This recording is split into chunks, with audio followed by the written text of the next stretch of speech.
Thanks everyone for joining. I appreciate it. So today's webinar is on modernizing the unemployment benefits experience. But as we get into the details of this, you'll soon realize that it's much more than just about the unemployment benefits experience.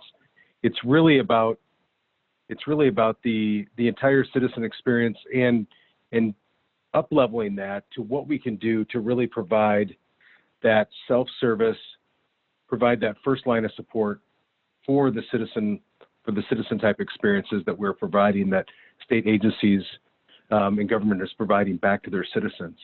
So as we get into the details of this, you'll quickly realize that it's more than how we conduct those messages and how we provide that experience back, that really can be used across many different agencies and many different approaches as we look to provide that level of support. This series is really around the response to readiness to resiliency in government. In light of the current world situations, ServiceNow is really looking to help our customers understand how they can move from what they're doing today to respond to be able to handle the demand that's going to be coming in and the readiness of the type of intake and the work and the governance that needs to take place, ultimately to build a resilient organization. And we'll get into more of that here in a second. So first, I'd like to introduce Jasmine Hodges. Jasmine, you want to introduce yourself? Yeah, hi everyone. I'm Jasmine Hodges. I am the Customer Workflow Solutions Consultant over here on the CSM side of the house. So really excited to be here today and to present to you all. And I'll turn it back over to Chris. Thank you, Jasmine. So I'm Chris Dilley. I'm the Chief Architect for State and Local Government for ServiceNow. So as we've been really looking at this, and like I said, the world situation, ServiceNow wants to help organizations and our partners understand really what this can mean from providing an experience for those who want that first level of support. You know, so many organizations right now are really challenged with the intake of volume, whether it's related to SNAP, to TANF, benefits type engagements, or even just inquiries from a public health perspective. Many of these things can be automated. Many of these things can drive a different type of response. But we've used this particular example as one to kind of showcase of how that experience could be led using some of the different technologies that is native in the platform on ServiceNow and how you can provide that experience for your organization. So as I touched on in the opening, really, as we think about response readiness to resiliency, we think this is going to be the roadmap to the new normal. As we're all looking forward to getting back to what the world used to look like, we want to help organizations be able to prepare for that in a framework and an approach that's going to help them to ultimately get to where they want to go, to be a resilient and organization that doesn't have as many disruptions that we may be facing today. So as we start and break it down from a response perspective, organizations right now are seeing this types of volume. Like I said, as it relates to benefits requests, child services, child care requests, license requests, various types of intake that their call centers, that their staff, that their processes weren't really prepared for. So we're helping and working with many organizations right now to help build up this response, set up this type of automation to really help them respond in hours and days. We want to make sure this is something that organizations can help stand up and get up and running very fast and leverage a lot of the framework and a lot of the knowledge, the content that they already have within their organization. And ultimately, we want to make sure we provide that visibility during this crisis and the productivity and optimize what we have. So we're not all having to work that much harder. If we can use the technology and use processes and use what's in place with that content to message that back out, to really drive a better experience for them, and ultimately to make sure we maintain service availability.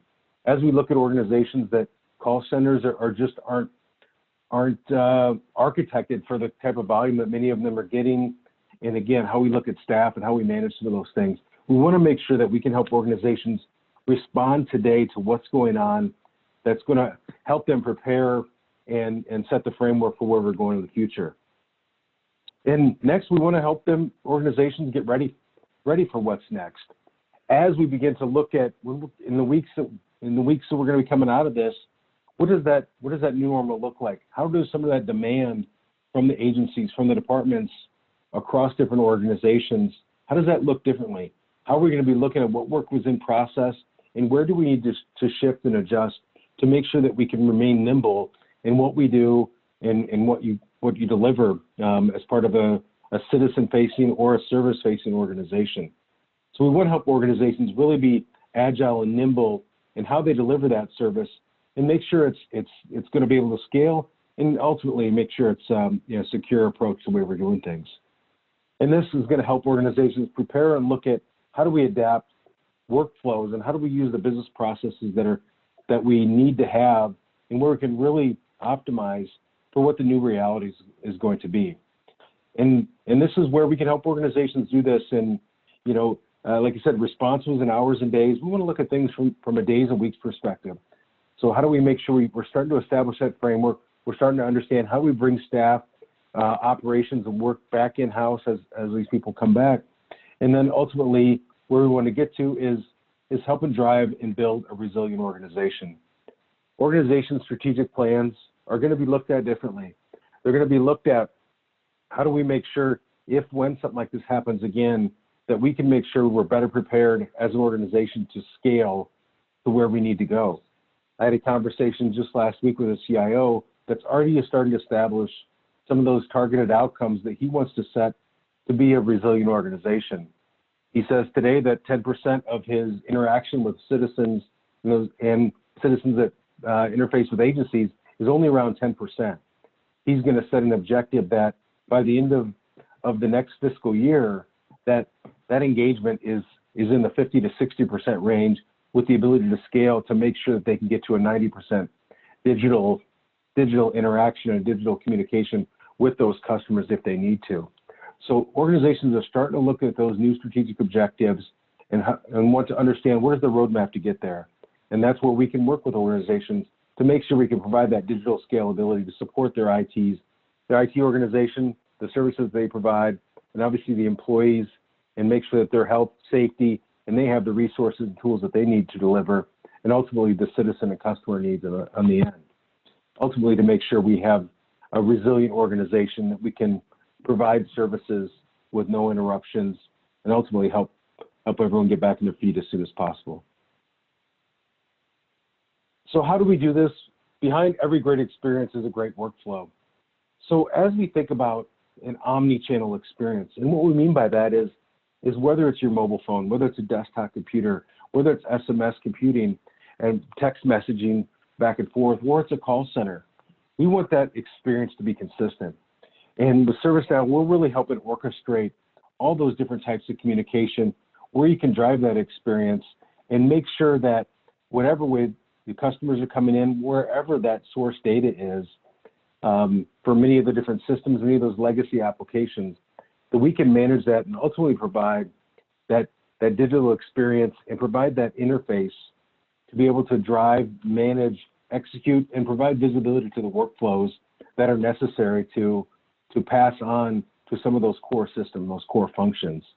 So with the Now platform and our one data model, our one architecture, we can help manage those workflows. We can help manage the security, and we can utilize the information that is in other sources, other places, and be able to serve that up and interface in a secure fashion to ultimately be able to provide that interface. Again, whether it's SNAP benefits information, whether it's child services, or whether it's an unemployment benefits claim that many states are facing with right now. Ultimately, it's about just making sure that we can interface with that data and providing that service back to those customers and back to the citizens that need to serve that. And we can do that through our core platform, our core applications that we have, as well as, and in the example of the COVID-19, we can build custom applications that are going to meet those specific needs that support that, but still have that same type of interface and support for that. So with that, I'd like to turn it over to Jasmine Hodges to provide a demo and overview of today's solution. Awesome. Thank you, Chris. If you could progress to the next slide. So today we'll essentially be following what we've built out around our unemployment use case. One thing to keep in mind is this is specifically just an example of how we can address, those massive volumes that a lot of, state agencies are experiencing right now. So we can essentially fit any use case into this picture, and I'll kind of be talking to that. But for today's demo, we'll be following Sam Collins, who is our citizen or our resident, and he's going to need to file for unemployment with the state. And so we have multiple omni-channel capabilities, but he will be interacting with our chatbot or our virtual agent to go through a set of decisions that will essentially create his case.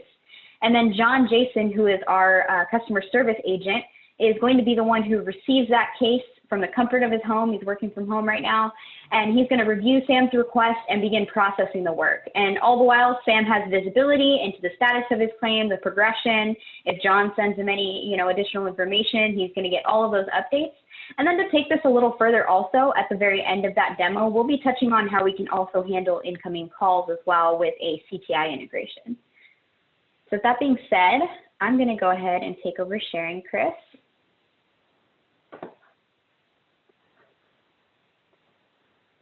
And just to confirm that everybody can see my screen, looks like it. Awesome. So right here, as Sam Collins, I'm coming in here to our service portal. So we've got this set up for GovNow. Our service portals are all responsive. So whether I was viewing this from my current browser on my laptop right now or from a mobile device, it would scale to a very nice, clean view as you're seeing here right now. So one thing to point out is automatically you can digitize forms and different services that you provide very easily within the service portal. So if I were to click request unemployment benefits, it's going to automatically take me through filling in that form for some of the information that I would need. So it gathers some initial information on me as a citizen or a resident. It gathers some details about my employer and about my employment detail. All of these forms are responsive as well, so we can show and hide fields based off of values that are selected. But in this case today, as I touched on in the little flow that I showed earlier, Sam Collins is actually going to interact with our virtual agent here. So if I go ahead and click Get Help, that virtual agent is going to automatically, kick off that conversation with me. And I'm going to simply come in here and say, do I qualify for unemployment? And with our virtual agent, we have what we refer to as natural language understanding capabilities.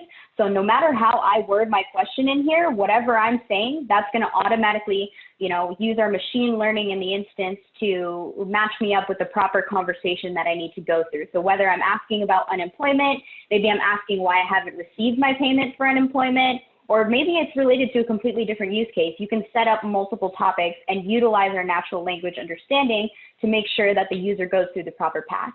So in this case, it's going to have a first qualifying question here of if I'm an independent contractor or if I'm self-employed. So most states, if you aren't aware, don't currently have support for independent contractors and self-employed individuals in regards to unemployment. So if I were to go ahead and say yes, this conversation would stop me right there with some information regarding that. But for the sake of continuing this, I'm going to go ahead and click no.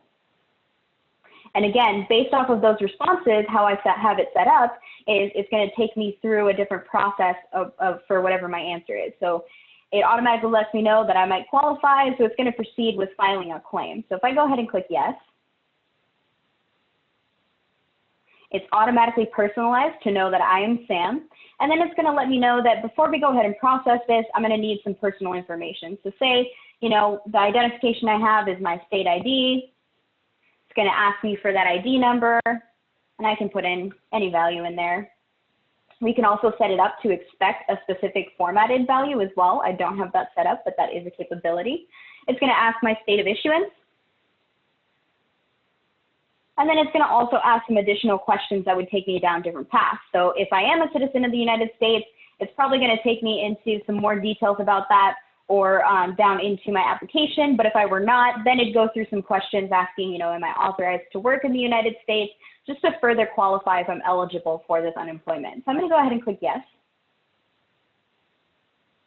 And automatically it's going to let me know, okay, awesome, we can get started with my actual application. And so first off, it's going to ask, what's the reason for unemployment? I'll just say, unfortunately, it was shelter in place. And then it's going to follow through this conversation to gather some similar information as you saw in the form that I showed earlier. So it's going to ask some details about my employer and my employment previously. I am not going to go through this entire conversation just because it is a little lengthy, and I do want to hop over to my agent persona. Okay, so I am going to follow up as John Jason here. Just to repeat, he is our customer service agent, so he's the one who's intaking all of the different cases and claims that are submitted, as well as the different chats if we do transfer to live agent. The first thing you'll take a note of is this is our agent workspace. So automatically, my homepage has a couple of different reports and KPIs set up.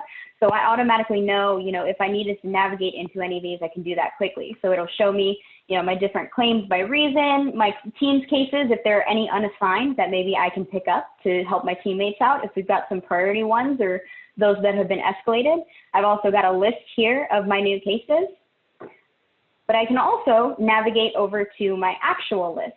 So we have different ones set up here. Everything that you're seeing here, as well as on the homepage, is highly configurable.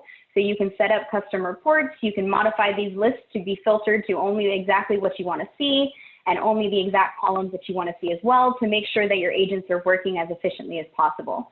But I am actually going to go over here to my inbox. So as an agent, I also have the capability to mark myself as available for calls, for chats. I can mark myself as offline or active, but currently I'm in a call, and we'll kind of touch on that later. Or maybe I'm just away from my desk. So those are all things that I can put here, and what automatically streams those in is our advanced work assignment functionality on the platform will automatically identify, okay, we've got an incoming claim here, or we've got an incoming chat. Who's the most available agent? Who has the skills that are equipped for this? Who has the most capacity? And it's going to automatically stream that into their inbox as well. So I'm going to go ahead and accept this claim that Sam Collins sent in. And the first thing that you'll note here is I've got what are called special handling notes that popped up. So this is functionality within the platform that you can associate contextual information to make sure when the agent comes into this, this claim or this case, that they have all of the information that they need to address it properly. So in this case, it's just letting me know that, these type of cases, specifically these claims, may take up to 5 business days, but to also handle with care, because right now, all our citizens are super frustrated. They're having a lot of issues with this, and there's a lot of delay because of the volumes that we're experiencing. So that just gives me all that information. I can also associate this to specific companies that maybe these citizens are associated to. So right now, the state of Florida is actually experiencing a lot of unemployment related to Disney, and they wanted to be able to, handle those individuals coming over from Disney specifically. So that's a case where you can associate special handling notes to make sure that depending on the individual, you're handling them the way that you need to handle them. So I'm going to go ahead and close that out. Automatically, you'll note we've got some contextual customer details here as well around Sam Collins. So I can see his phone number, his email, his driver's license, and actually some of the information you'll notice that he answered in my virtual agent conversation. And we'll touch on that in just a second. But also, I can see a timer here for my SLAs that are associated. So our SLAs in ServiceNow are highly configurable. You'll see here that this is just based off of the priority of unemployment, but I can associate this to other fields as well. Like I said, if, for example, this customer came from a specific company that I wanted to treat maybe as a higher priority, I can change those SLAs and configure those to automatically associate here as well. You'll also notice that I have some details automatically around the citizen, and all of the information that they filled out, you'll notice maps directly to this specifically. So I've got all of the information that I need around their employer, around their employment, and I'm able to, change the state on this case and assign this to myself specifically. And also, I am able to open up in this tabbed view here, Sam Collins user record. So I can also see, some of the details that I need and all of that qualification information that he filled out in the virtual agent conversation. So whether or not he's a citizen, his date of birth, his email, his driver's license number, all of the information that I would need to properly address this unemployment claim here. I'm also able to, yeah, absolutely. Well, I was going to say, Jasmine, if I could interject there. And so here's where what I mentioned earlier about various systems of record for this. We may have information related to Sam Collins, when he put in his driver's license number, maybe that was calling an API to bring that data from a source system to populate in here. So as we think about other types of use cases outside of unemployment benefits, whether it's child services, whether it's, SNAP, TANF, other sources, we have the ability to pull some of that source data to populate to really turn that into usable action to make data-driven decisions, as well as populate key functions for the purposes of cases like this one. Exactly. Thank you. So adding additionally here, we're actually able to add comments as well. So this is our stream of communication between Sam Collins and the agent John Jason as well. So anything I put in here is going to stream automatically to Sam. It's also going to notify him via email. So say if, for example, I needed more information from him, or we also have what we refer to as the agent assist. So this is something that utilizes our agent intelligence or our machine learning within the platform to pull any relevant information to this agent to further help them, navigate this case and get it taken care of in a proper manner. So in this case, you can see it's actually pulling another claims record here that it deems as similar to this case. So in this case, this is really powerful because, for example, if Sam's coming in here and maybe, he called in before and another agent created this case for him and he got really frustrated. So maybe he just went to the portal and opened another one with a virtual agent. Now we're able to see that there's maybe duplicate cases here and we can consolidate the information to make sure that we're not processing duplicate claims. Another way that this could be used as well is to make sure that there's no fraudulent activity ongoing. So if you happen to see that one consumer maybe has 5 other claims open, that's kind of something that you might want to flag and maybe escalate to a manager or another team who's meant to handle those potential fraudulent submissions. I can also pull additional search results as well. So if I needed to maybe search the knowledge base for some articles. So this is content that you publish either to your end users or to your agents or both to make sure that they can self-service or provide these properly to your end users. So in this case, say this was a payment question here, I'm actually able to attach this knowledge article directly to this case, and I can send this over to Sam Collins with some additional comments as well.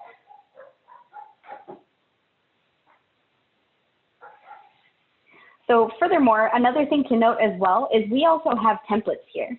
So templates, this is really, really powerful because not only, if your agent is coming in here and creating something, filling one of these forms out, you don't want them to have to fill every single field out. So you can set up templates that pre-fill specific values in the fields that you want, or if you have a new employee that maybe, amidst all these volumes that you're experiencing, you want to make sure that you may not have the resources to fully train them up and make sure that they understand, all of the information that's going into this form.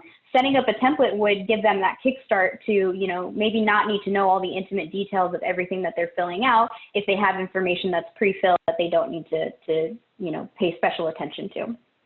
So in this case, I'm going to actually use the claims validated template as John Jason. I just want to let everybody know that, I've taken a look at this claim right here. I've validated all the information, so we're good to go there. And I'm going to mark that as validated. And so the next part of that is, once the claims process, additionally, you can use those templates, but I'm going to go into the actual telephony integration as well, because as you know, you can always have citizens come in and interact with a virtual agent and interact with the portal and submit things, but you're always going to have those people that maybe need to call in, or maybe they have a more complicated case where, yes, I'm unemployed, but I was half self-employed and I also worked for, this specific agency as well. So maybe you just need to hop on the phone to have those conversations. So you'll notice I have this little phone icon here at the bottom left. If I go ahead and click on that, this is going to open up one of our partners, 3C Logic, that we have an integration with. There are a couple as well that we have as well. So I can also notice that we've got some 10 inbound calls. We've got 8 outbound calls. I can actually start a new call as well. So say specifically I needed to, pull up a call and call Sam Collins right now on this existing case. I can actually go ahead and put that in there. I could even enter a user's number if I had it, and I can go ahead and get a call started. So automatically what this is going to do is this is going to open up what we refer to as an interaction. So this record is just to track, all of the different touch points that we've had with this user. So on this interaction, it'll let us know that, we're on the phone and, it's a work in progress. Currently, we're on this call. We're actually able to verify this consumer as well. So say, before I process any information, I want to make sure that the person that I'm actually talking to is Sam Collins and not somebody else to prevent that fraudulent activity. So I can actually go ahead and look up his record here because I saw his name on the call. I can go ahead and say, okay, can you verify your mobile phone number for me, or maybe your email, maybe your driver's license number, just to make sure that he is who he says he is. If I go ahead and click done, it'll automatically know that that consumer's been verified. That task that I had open, I had a task open to verify that user. I'm actually able to go ahead and close that out as well. And additionally, if I go ahead and say, I finished up this call here, I can go ahead and mark that as finalized.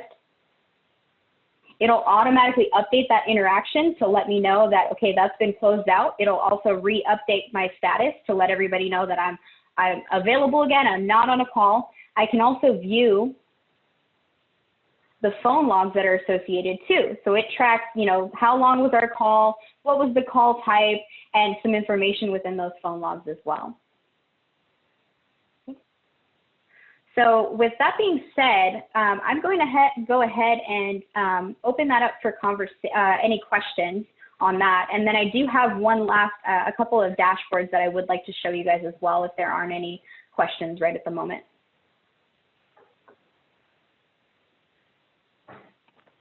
Yeah, please, if there's any questions, go ahead and type them into the question and answer chat. We'll respond to those appropriately. Awesome. Okay, so while we're waiting on those, I'm going to go ahead and show you a couple dashboards. So we talked about the advanced work assignment that automatically, any incoming cases or chats, it's going to automatically determine, what group or what agent has the most availability, capacity, and the necessary skills to, take care of whatever type is coming in. So you can automatically see on this dashboard, this is one that, call center managers could monitor and say, we've got 33 work items waiting. We've got 0 available agents right now. We've got some of the accepted work items. But also I can see, the different types of cases that are coming in. I can see the current status of everybody as well. So say if I saw there was an influx of, calls specifically and all of my agents are busy, maybe I can go ahead and grab somebody from another team or repurpose somebody from another section of my team to make sure that not only are they taking care of cases, but now maybe they're also handling calls as well. So this just allows you real time to monitor that activity that's ongoing and be able to move individuals and resources where you need to move them to make sure that you're really handling those volumes efficiently. As well, we can also see there's a virtual agent overview as well. So you can see how many daily conversations you're getting during a day. You can see how many conversations were completed, the average duration of these conversations. I'm in a demo instance, so obviously, 398 minutes isn't necessarily a typical length of a conversation. You can see how many unique users are coming in and interacting with your virtual agent on a regular trend basis. You can also see weekly conversations by the different channels, so whether they're just going through the web or maybe they're going through mobile. And you can see the open conversations right now based off of the topic and the device that they may be coming in on as well. So once again, and say this is key information as you think about just some of the volume that organizations are facing now, but just even on a regular basis. If you can deflect and provide guidance on 10, 20% of those conversations, through virtual agents, through chatbots, through knowledge, some of the insight they can provide from a self-service perspective, that's substantial. That way, the call center resources that you do have are spending more time, serving those customers versus answering the same question, over and over again. Imagine, back to the way Jasmine started it, am I eligible for unemployment? Depending on how they answer those questions, they may have determined right then that they were not. And so versus, still waiting on hold, getting in a queue, getting online for someone to answer the phone, to ultimately tell them the same thing. We can provide that type of guidance, or just be able to answer more specific questions through the various means. So it really can help save organizations Really, it also can help define business processes. One of the other points I wanted to hit on too, and Jasmine touched on it a little bit from an agent workspace perspective. You know, a lot of these organizations, a lot of these agencies are hiring or repurposing staff to be able to handle some of these phone calls. For example, I heard one state is actually calling in the National Guard to help answer the phones. So imagine training up some of those resources through the agent workspace and some of the templates based on certain types of cases. You can actually have a checklist of things and questions and things you need to do. That way it makes training and bringing your staff up to speed and being able to handle active customers a lot faster with that, if you could take that more structured framework approach to how you answer some of those things. So it really can help guide the conversation, up front and hopefully deflect and answer some things so you don't need to talk to someone from a live basis. But it also, when you get to the next level from a case perspective, it can really help structure the conversation to make sure it's much more accurate, much more timely, and much more visible for all involved. Exactly. Great point. Thank you, Chris. So with that, if there are any questions, feel free to send them over in the chat. We're happy to hang out for a little bit and answer those.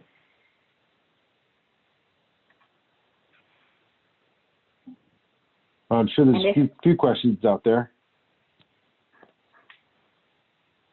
Can you read those out by chance, Chris? Oh, no, I'm saying I'm sure there's a few questions out there. I haven't seen any yet. Yeah. Well, we'll just hang out for a couple of minutes if you guys have any questions.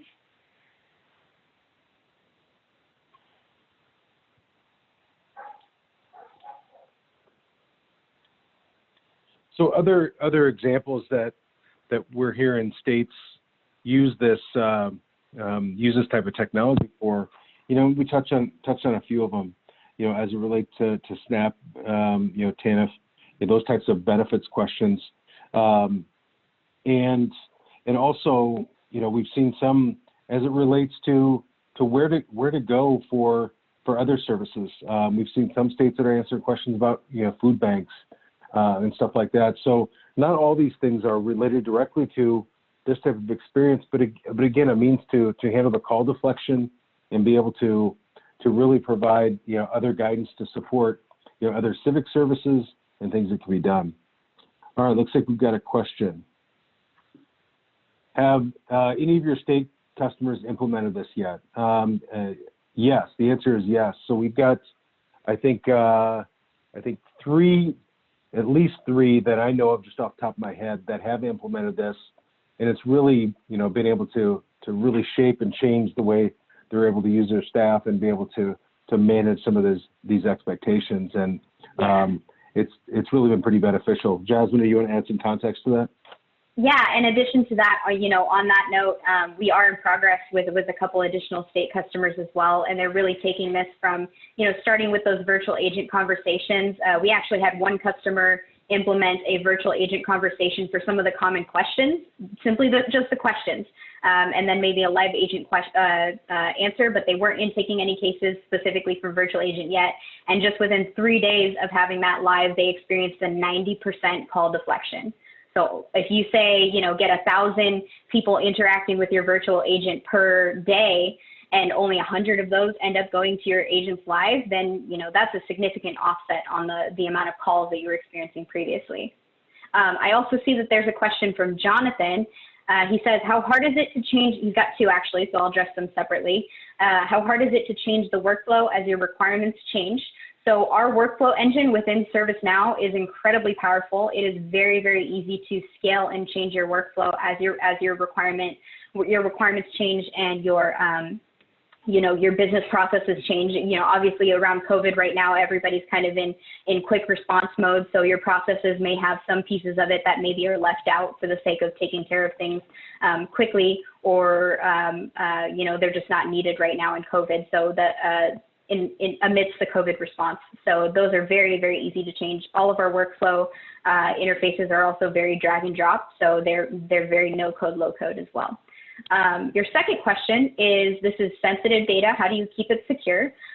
So we actually have specifically around fields, if you're referring to, mapping data to users like you saw earlier with Sam Collins, we have the ability to encrypt specific fields as well to make sure that only the people who need to see that information and who are explicitly determined, by your configuration to be able to see that information are able to view that as well. So we're working on, we have someone in the attendee list that has a use case that they'd like to talk about. So we're going to work on getting their audio enabled. Another use case that I've heard, this time of year, typically a lot of citizens are asking questions about, what's the status of my refund? And so as Jasmine, identified from a virtual agent perspective, imagine what's the status, someone asks the question, what's the status of my refund? And you put, some key secure, some key identifying data without, completely, providing too much, but you might be able to then, your driver's license number, whatever it is, and actually be able to get a response, from your refund, amount or the date that's going to be processed, or if it has been processed. So again, think creatively, think outside the box of how citizens, can serve themselves, can get that information, and really it opens up the resources for your state staffs and what they'd be able to do. Yeah, and another thing to add to that as well is if you have any use cases that you guys are currently experiencing, and actually I think I'm seeing a question kind of around it right now, but if you guys have any specific use cases that, as a state agency or as a state as a whole that you're experiencing, we're actually building out what we refer to as a virtual agent conversation library. So this is a set of virtual agent conversations that are pre-built and pre-configured around specific use cases to make sure that you guys are able to take advantage of that and get it stood up quickly to address those volumes. And they're built in a way that there would either be minimal, if any, configuration that you would have to do to it to be able to utilize that quickly. I see a question here. Is there a limit of virtual agent conversations? For example, one for each agency, or is it limited to one with multiple topics? So there is no limit to the virtual agent conversations that you can put together. And all of those can be based off of, like we said, either specific conditions or specific terms based off of our natural language understanding. So you could build as many as you want. For example, our virtual agent conversation library right now, I think is up to probably about 20 topics. And each of those have their specific set of, keywords that prompt that topic to start. So we, and those, yeah, so those are unlimited, and you can set as many as you want and specify the specific terms that you would like to kick off that path. So Landon, are you out there? This is Andrea. I think he's on, but he's having trouble unmuting. So give him a second. Got it. Thank you, Andrea. Yeah, you bet. So Landon, do you want to introduce yourself? Hey, Landon, formerly of the state of Tennessee, now at Exceller. Great. And I think you have a few examples and maybe some metrics you could talk about that this has been able to work for you. Yeah, this is actually one that we just talked with Andrea and Chris a little bit earlier about, where in the Tennessee Department of Human Services, we had worked on a implementation for a while, mostly focused around inquiry management, but we started expanding this into a lobby solution that we put in 5 out of 95 of the state's counties. And we unintentionally ended up in the middle of a crisis last year when it was the government announced that it was not going to renew the budget, the federal government, and as a result, there was a lot of skepticism of not just non-essential shutdown, which occurred, but essential shutdown as well. We, over the course of a weekend, we announced it, I think on Friday, somewhere around, I think we got it out on all the major news channels, and we knew the volume would increase, and the following Monday, our volume at least tripled in every single county of our lobby visits.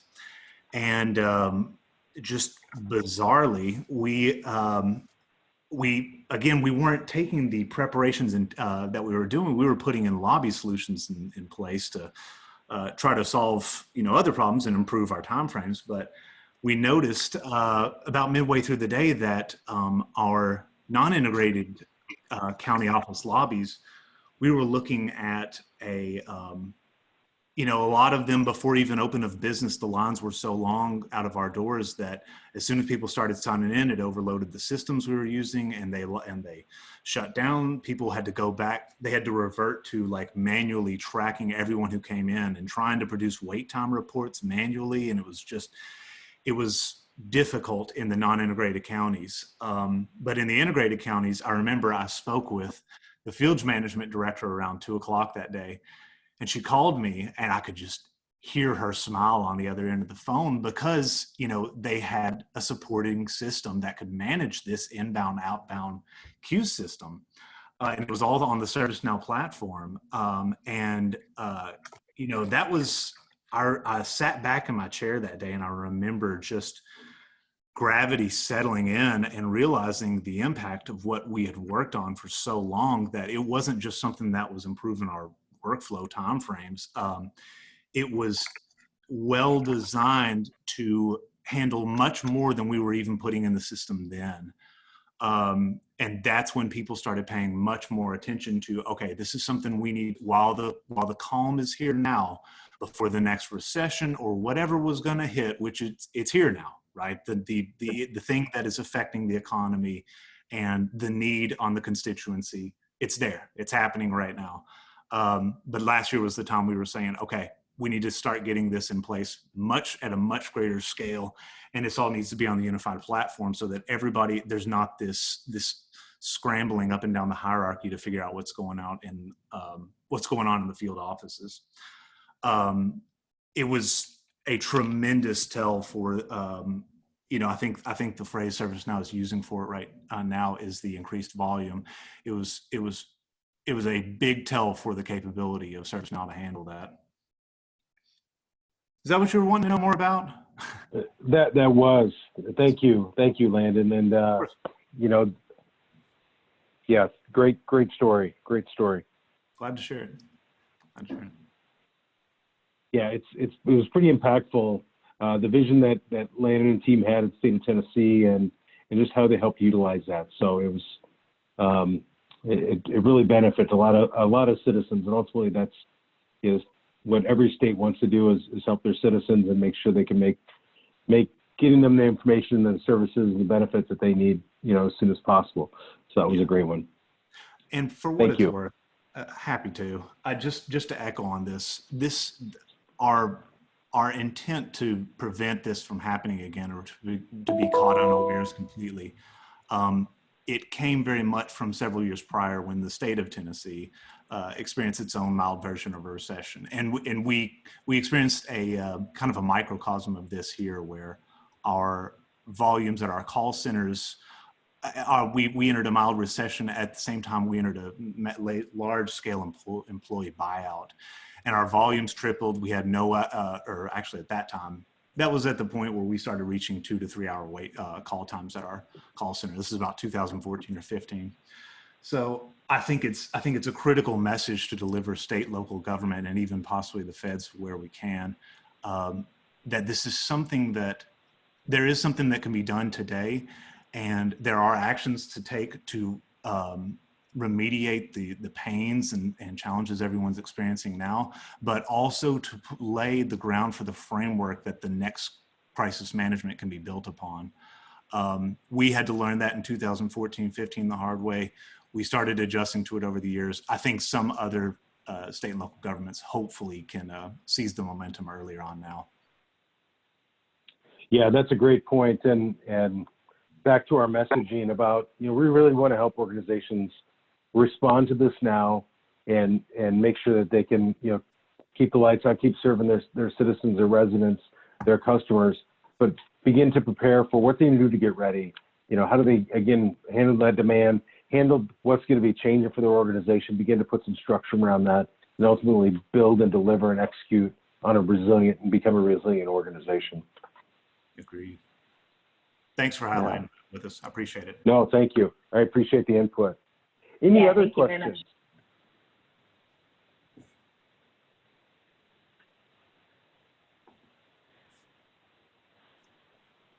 Well, we'd like to thank everyone for joining today. We're excited about the solutions that we have, not just for this response, not just for the COVID-19 situation, but with our partners, with our customers, we continue to just get great ideas of how to continue to grow the platform, and especially the ones that can serve the citizens' needs, and in some cases truly help save lives and get services out to those that need it most.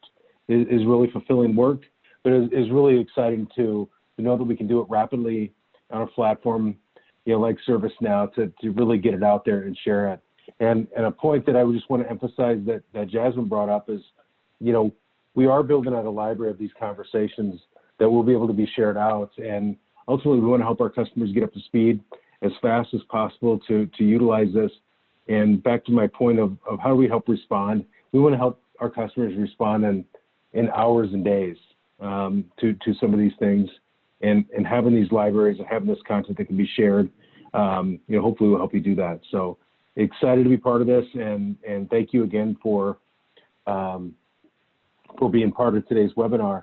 And if you have any questions, please don't hesitate to reach out to me, chris.dilly@servicenow.com. Happy to direct any questions to the appropriate people, to the teams that can get them, but happy to help any way we can. Yeah, myself as well, jasmine.hodges@servicenow.com. Especially if you have any questions around the virtual agent library, or maybe have a potential use case that you'd like to discuss, feel free and don't hesitate to reach out.